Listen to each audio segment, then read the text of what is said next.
Wondering what life is really like on Canada's wild and crazy West Coast? This podcast is all about the people, the places, and Vancouver Island Time. Together, we'll explore this island paradise, a combination of ocean, city, and country living. We'll meet the fabulous locals, such as the Fudge Fairy and the Chicken Lady, who have chosen Victoria and Vancouver Island as their home. And we'll learn what makes this place unique and special to those who live here. And now, your host of Vancouver Island Time, Jane Johnston.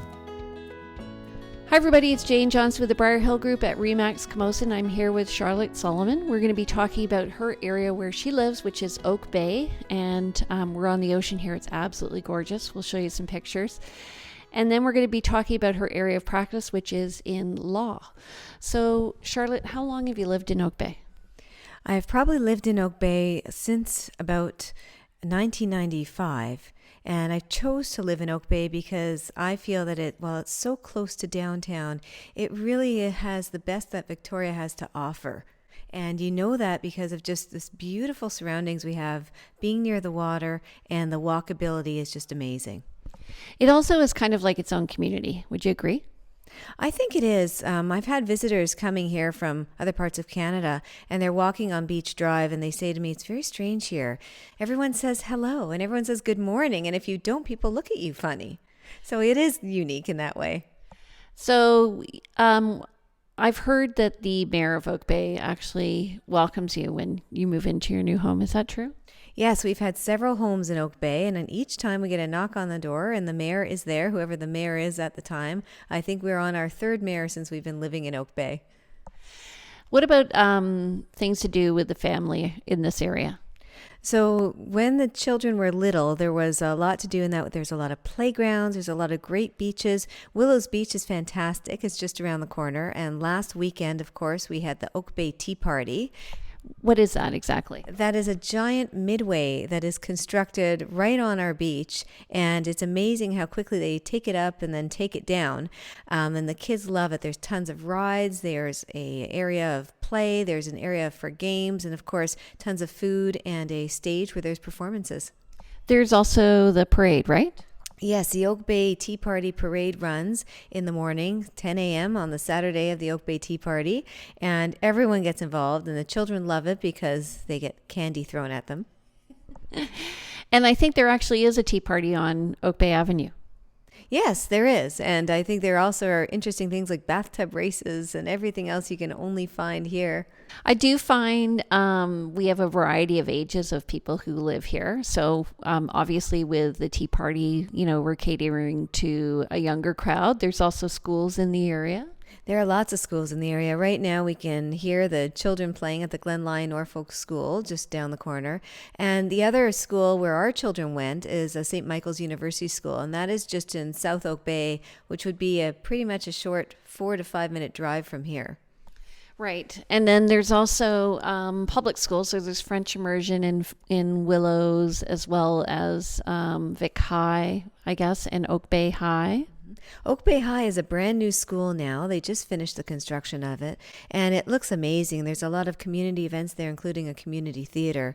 We also have recreational facilities very close by. We have tennis courts all over the place. We have Oak Bay Rec has the Henderson and also the Oak Bay location right near Oak Bay High. So there are lots of places to work out, but most of all, we enjoy the outside here. We enjoy the trails. They're just amazing. Even walking on the beach, and there's also trails from the beach out west that you can walk, and it just takes you to a great meander, and then it also takes you up to the university. There are trails there that you can go through and explore as well. Yeah, and I think some of them are dog friendly up there too.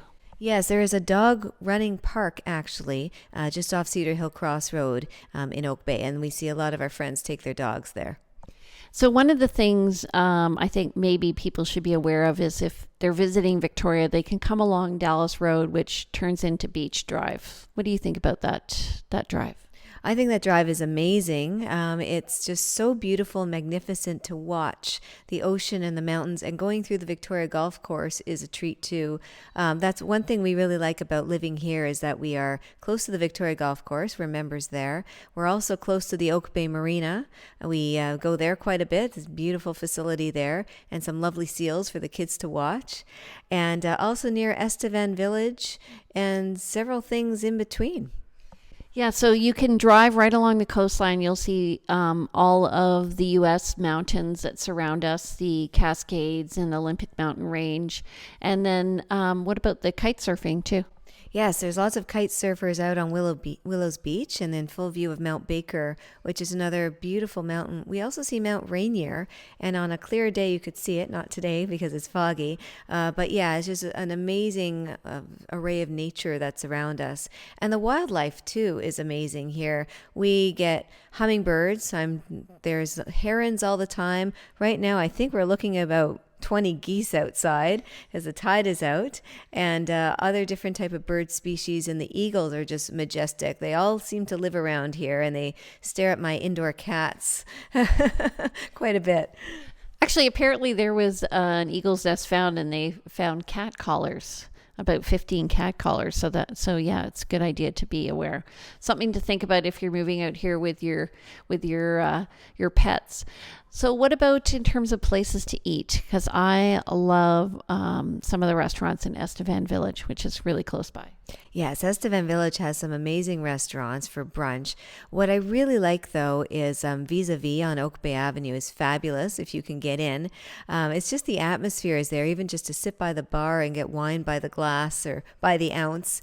It's a great restaurant. The other ones that are great around here are several sushi places. And of course, for sushi, the Oak Bay Marina is amazing as well. And as I mentioned, we go to the golf course quite a bit. And the Oak Bay Beach Hotel also has some really good places to eat in there. So there is no shortage. We don't have to leave Oak Bay at all if we wanted to go out. And being where we live, everything is in walking distance. So you don't really need a car. Right. Yeah, that's what you're talking about with the walkability. So let's talk about the older population. So this is very popular with the retirement community as well. Yes, there are some buildings here in Oak Bay that are 55 plus, so my kids joke with my husband that the clock is ticking and it's almost time to put them in there. So yes, we do have quite a few retirees. There are a lot of condos on Beach Drive that are full of retirees and people who just want to enjoy the lovely area.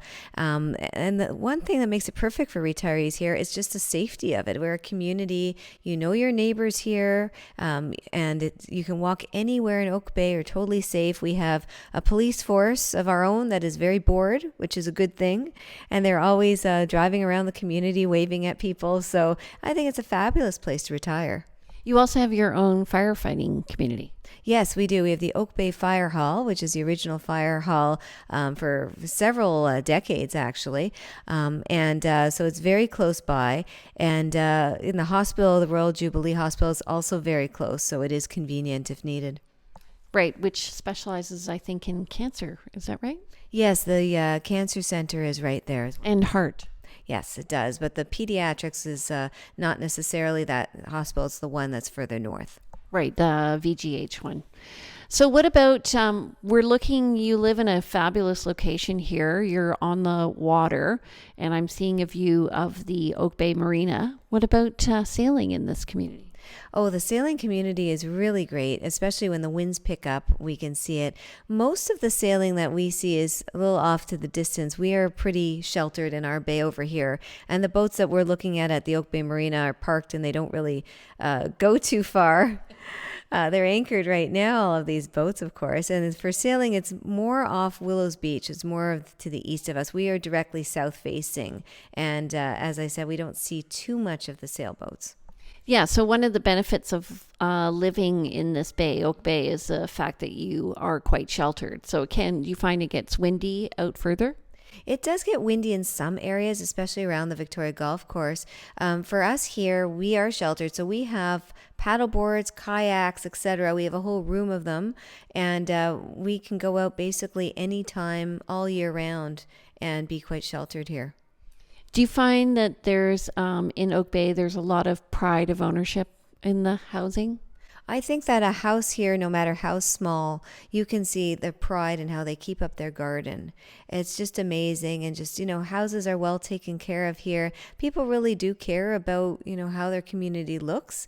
And I think that's important. There's also some rules in different areas of Oak Bay. Of course, the uplands have their own bylaws as to how long your grass can be. But living where we are in about mid-Oak Bay, everyone still keeps everything tidy just for pride of ownership. So do you find that people grow up in Oak Bay tend to want to stay here? Yes, my husband was born in Oak Bay, grew up in Oak Bay, and we moved to Saanich for about 4 years, and he started to twitch, so we had to move back to Oak Bay. So he is back in Oak Bay, but he can tell all these great stories. I think he's been in every single house in Oak Bay through his, 50 years, and he's also cycled through every alley in Oak Bay on his little BMX bike when he was young. So great history, and I'm happy to have my kids grow up here too. So one thing that's unique about Oak Bay compared to other municipalities is they definitely do not allow suites. No, they do not. And that's good because of the parking situation. Our street specifically is very small. It's a cul-de-sac, so I don't know how anyone would be able to fit more cars on it. And there's a lot of areas where you cannot park. I mean, they do have to increase density at some point, and we know about that. But I don't know if allowing suites is the way to go. I think it's safe to say that the municipality knows that there are some secondary suites in Oak Bay, but they aren't specifically zoned as having secondary suites. In our house here, we obviously don't have one, but in the houses we've had room for a nanny suite, and we've never had a problem with that. Right. It's more the kitchen, really, that's the issue. Right. So it's just about what voltage can you have in the downstairs kitchen. You're not allowed to have the same voltage as you would have upstairs for a full stove. I think that's the main difference. Yeah, it's for fire protection, and also the parking issue, I think, is a big one. I mean, I've showed houses around the Linkleus area, and there's no parking. So I can totally see that would be the issue. Yes, of course. And also, we want to have families living in Oak Bay. So that's probably another reason why people in Oak Bay have not been wanting to have any legislation allowing secondary suites. So the other thing I wanted to talk about, just we're coming near to the end, is the Oak Bay Beach Hotel. So what's the history behind that? That was an amazing grand hotel in its day. And I remember even walking through it before it got rebuilt. And since it's been rebuilt, it is just amazing. We have friends and family that come and stay at that hotel all the time, and they love it. It's got a great restaurant, as I've mentioned, a spa, which is amazing, and then mineral pools. The only thing to heed, though, is that they've now changed their rules, and no one under 16 is allowed in their pool area or any of their mineral pools. So if you are staying with children, beware, they won't be allowed outside. Oh, really? I didn't know that. So is that because of disturbing the peace or something? I think it is. I think it's because they want to keep their pools as mineral pools as opposed to swimming pools for playing in. Yeah, so it's right, those pools are right on the water. They have a fabulous glassed-in area, so you're not affected by the wind. What about the Snug? The Snug is an amazing bar. It's great for Friday night. The old Snug was good too, but I think the food is better now. And I think they also attract kind of an international clientele there. You can tell at the hotel. If you are at the pool area in the hotel, you hear a lot of languages. Yeah. So, and do you find in general that Greater Victoria is becoming more multicultural? I think it is. I think that we are attracting more multicultural tourists and international tourists, and then they come here and say, gee, this may be a great place to live. Let's consider that. I think social media has a lot to do with that as well. I think so too. And there are a lot of people who post pictures about Oak Bay. The hashtag Oak Bay comes out a lot in my feed.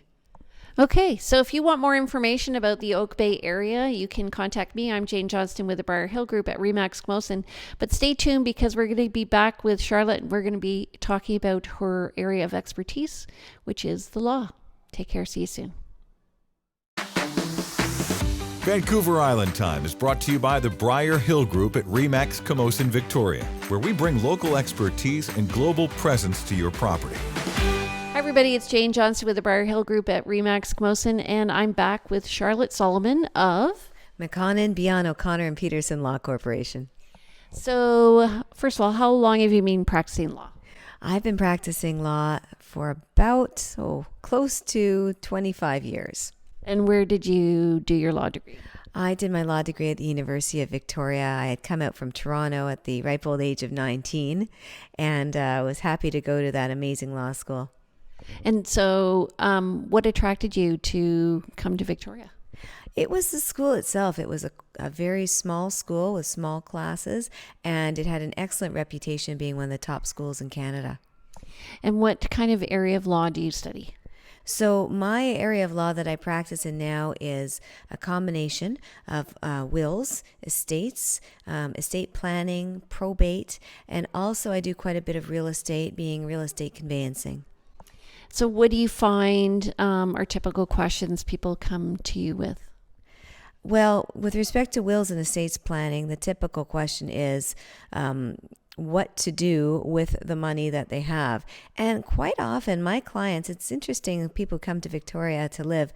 A lot of my clients are either single or they've never had children. So then it comes that, well, we are going to die one day. We'll have more money than we need. What do we do with it? So it's a very interesting conversation. I think that is unique to Victoria. And the answer usually is, well, let's look at some charities. Let's look at some foundations. Let's bring in some people who run foundations and see if any of them are suitable and you want to create a fund and leave a legacy. Oh, that's a great idea. Or maybe pick an institution to give to as well. Exactly. And also the tax benefits for your estate for leaving money to a charity or a foundation are huge. Oh, okay. And so how do they go about doing that? Well, what would usually happen is that I would bring in, for example, the Victoria Foundation to speak to the client, and they would get an idea of what the interest of the client is. Let's say the client wants to help youth who are on the street trying to get into the workforce. There are specific organizations that vary from year to year that help people like this, and the Victoria Foundation would get the applications from those types of groups and then be able to give out money from, let's say, the John Smith Fund or the Jane Smith Fund to the groups and not using up the capital, so allow the gift to be shared in perpetuity. Okay. And do you find what affects people's values when they're looking at giving? Like what are primary concerns? What I see is that people are concerned with being philanthropic and altruistic. It's very good to see people saying, okay, how can I fix society? What do I see is wrong in society? And living in Victoria, we do have an issue with homelessness. We do have an issue with youth that are living on the street because we are a warm climate in Canada and we attract people. Also, mental health is another issue. So people live in Victoria and they see that around them. They think, okay, maybe I can help. Maybe I can give to an organization to help. And also, they're looking for an organization often that is not one of the major charities. People are concerned about how much money they're actually giving that goes to the charity itself as opposed to the overhead. And they also want to keep the money in Victoria. That's really important. They are looking for a charity that isn't a national charity. They want the money to stay here. So the Victoria Foundation would be able to help them choose to direct their money. That's right. So when someone is creating a fund with the Victoria Foundation, they could either specify, I want it to go to these certain charities, or they can specify the purpose. And then it would be up to the Victoria Foundation to find different groups that would be able to accept that money for the purpose for which the fund was created. Okay, so since obviously I'm in real estate, let's talk about real estate. Who do you find is buying real estate in Victoria from your perspective? Well, the buyers that we see are local. We see a lot of local people buying now. It's because of the legislation that has come out, the foreign buyers tax, the speculation tax, that is still keeping some people away, mostly people from outside BC. And also there's quite a few sales that we're seeing. Some international clients have been selling in Victoria because of the different government regulations. So we've been seeing that as well. But the market has definitely been picking up. I find right now where the new legislation has affected buyers is people who are moving to Victoria who've been offered a job. And all of a sudden, the price of a house, because they're not a permanent resident yet, goes, for example, in one case, $700,000. Because of the 20% tax, he had to pay $840,000. Yeah, that's very unfortunate. We see a lot of people moving to Victoria through D&D. We handle a lot of those moves, and we are specifically authorized to do that by Brookfield. So we see people coming here, and those people are not subject to the foreign buyer tax, obviously, because they're coming from other parts of Canada and being transferred here. But no, we haven't had many people that are coming that have to pay the speculation tax, just because I think they're less likely to buy here. Right. Well, but Babcock, I know, is bringing in engineers, and often they're British. So that's where that's from. But you do actually have the option, if you get your permanent residency within the year, which is a federal program, you can be reimbursed that 20%. Oh, that would be great. But it's really important when someone comes and uses me to purchase a house, I then say to them, so do you have a will? Mm-hmm. Because a house is a big asset. And now, they have something that, what happens when they go? Who are they going to leave it to? What's going to happen? Do they want to make sure that there is going to be room for their aging parents to stay in the in-law suite after they pass away? These types of considerations do come up with houses. And also what we're seeing is young people buying houses and needing their parents to guarantee the mortgage. That happens more and more often now, given the mortgage requirements. Right. And so do they have some sort of side agreement in addition to the purchase? Often they do, but usually it's the mortgage company that requires the parent to even come on title. Right. So we do have all of them in our office, and we see where the money is coming from, and the down payment often comes from the parent as well. Right. In the form of a gift letter. Yes. Right. And so they could be on title like 1%. Right. They'd be entitled 1%. I mean, there are difficulties with that because, of course, they can't be owning in joint tenancy if there's 1%. They have to be tenants in common. So if something happens to that parent, their 1% has to be probated. Oh my gosh, I never thought about that. That's a problem. And then there's the issue of someone coming on for a percentage of title, and then they lose their first-time home buyer's credit because they've already bought something. Even if it's just a 5% ownership, they now have owned something, and they've lost their chance to claim it. Yeah, that's unfortunate. I've seen that happen. Okay, I have one more question about that. So we often, I know people think about the will, but what they don't think about is power of attorney. Yes, power of attorney is important because without one, then we are forced to make a court application for comiteeship. That gets very expensive and time consuming because we need to find two doctors that are willing to give us an affidavit to say that someone is incompetent to manage their own affairs, and a committee needs to be appointed. The other problem with that is that the person who is incapacitated needs to be served formally with all the documents, and that can be quite upsetting to them.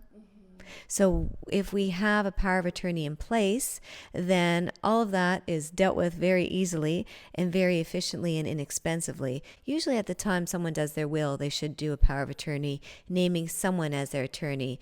And again, the problem with some people in Victoria is they come here with no family and they've just moved here, so they have no friends. So quite often a professional has to come in as their power of attorney and executor of the will. I recently sold a property like that, and it is unfortunate. I think it's very lonely too. It can be, but then we've got some great clubs in Victoria, like the Union Club, for example. So I tell my clients to come check it out. I run a business women's group there on the last Friday of the month, and I bring my clients to it, and then they get to meet some people. So there's lots of clubs like that, and golf clubs, etc., churches. It's a pretty vibrant community. When someone's moving into a condo, they also get the benefit of their condo community. Right. And I also tell them there's a newcomers club, which is really handy. And often you meet people of the same age who are moving to Victoria and they have the same interests. And it's been really interesting to see people transition. If you're just a little bit outgoing, the transition's so much better. Oh, yes, for sure. And also, if you can go to more events and be active. I think if someone is having to stay at home more due to their physical health, that would be a bit of a problem to find a good group. But if you can go out and socialize, there's so many opportunities for that here. Even going to the grocery stores or a walk in the park, people are friendly here. They're welcoming. I find that too. I also find, so I'm involved in two groups. One is the speed skating group where I coach little kids, and the other is the rowing club and what's the Gorge Narrows Rowing Club. Both of those have allowed me to sort of become entwined in people's lives in ways I didn't expect. Yes, of course. And I have children in school. So before we started this, we were looking at my daughter's basketball schedule and trying to figure out just how many games she has on a certain day. And then you put in the soccer schedule on top of that, the powerlifting schedule, and I think, oh yes, track. She's done track now. So there's so many outdoor activities here, and they go all year because of our wonderful weather. Right. So I find, actually, I'm from Ontario as well. So when I moved here, I found that the whole schedule is slightly different. So for instance, you can row all year, but you can also play soccer all year here too. Yes, you can play soccer all year and play golf all year. Right. And are you an avid golfer? I am not. I don't have time. One day I would love to take it up. Well, I just recently went to an event, and the good thing about golf here is people are pretty willing to play best ball. So even if you don't hit the ball well, it doesn't matter. That's right. And then again, a good golf club, there are ones that are public here, but also the private clubs are not that expensive compared to other parts in Canada. We have some amazing quality golf courses, especially the Victoria Golf Course. Yeah, and the Uplands Golf Course as well. I've been to international tournaments there. Yes, and they do a lot of charity tournaments there as well. You'll find a lot of professionals, doctors, etc., have joined Uplands, where another segment of Oak Bay and Victoria Society have joined Victoria Golf Club. So it's really interesting to see where people land. Is it self-selecting? It is, and the Uplands Golf Club is also associated with the Victoria Golf Club. So there is a connection there. So you find more people, sailors, for example, are members of the Uplands Golf Club than the Victoria Golf Club. Let's just go back a bit to the Union Club. So tell me some unique features about the Union Club. They have membership locally, but you can visit internationally. Yes, the Union Club has two types of memberships: resident and non-resident members. Either or, you get entitled to stay at reciprocal clubs all over the world, and especially if you're going to Europe. These are great clubs to stay in. Usually they offer lodging at a great rate, and you get the camaraderie of a private club, which is amazing if you're going to a foreign area. I've stayed at the Washington Athletic Club in Seattle, which is right downtown, so it's really handy. Our club, the Union Club, is right beside the Empress Hotel. Yes, and we get some association with the Empress too. So we have a discount on the spa services at the Empress and a discount on using the pool at the Empress. Right, and there's also a workout facility there, and they have newcomers events, as well as they have the women's business lunch, and then there are also special events during holidays and stuff like that. Yes, there are events all through the year. Chocolate tasting, martini tasting. They have a wine club, which is new. And the workout facilities are great at the Union Club because, let's face it, they're busy in January, February, but then it all drops off. And they have the little business center, which is nice. Yes, of course. And there's a lot of people that do work out of there instead of having an office or working in their home office. I do notice that there's a large group of people who are consistent in their attendance. Yes, there's a very good chef at the Union Club, Chef Nicholas, and he has recently won a chef competition that we had for the Our Place Society. So he beat out 8 other chefs. The food is amazing, so I will go there for lunch most of the time, but there's a lot of people who go for the suppers, especially when they have their themed evenings. And they have members night twice a week where they have a buffet. So it's all around. It's a very fun club, very social. Yeah, it's a great way to introduce yourself to people in the area. Okay, so if people are interested in the types of law, so we're talking, you want to just summarize again? Yes, so I'm interested in meeting people who would like to talk about their estate plan. And we can talk about their wills, we can talk about powers of attorney, and also representation agreements, which are healthcare decisions that have to be made, and appointing someone to make those decisions for you.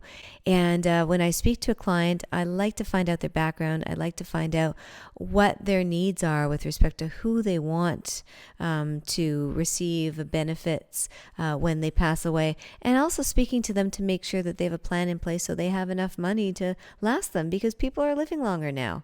Right. And so how do they get in touch with you? They can get in touch with me through our website, which is www.mcbop.com, or call me, Charlotte Salomon, at 250-385-1383.